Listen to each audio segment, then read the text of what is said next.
National Weather Service in Sterling, Virginia has issued a special marine warning for Chesapeake Bay north of Pools Island, Maryland, Chesapeake Bay from Pools Island to Sandy Point, Maryland, Patapsco River including Baltimore Harbor, Chester River to Queenstown, Maryland, Eastern Bay, Chesapeake Bay from Sandy Point to North Beach, Maryland, Chesapeake Bay from North Beach to Drum Point, Maryland, Choptank River to Cambridge, Maryland, and the Little Choptank River until 10:30 p.m. At 8:57 p.m., National Weather Service Doppler radar indicated a line of thunderstorms capable of producing wind gusts in excess of 34 knots from 22 nautical miles northwest of Aberdeen, proving ground to Bloody Point Lighthouse, moving east at 25 knots.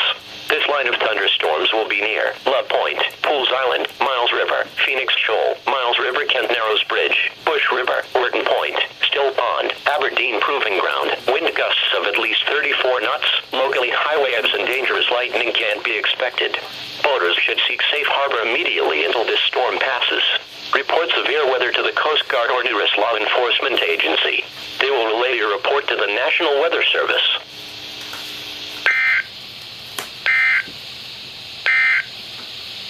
The tornado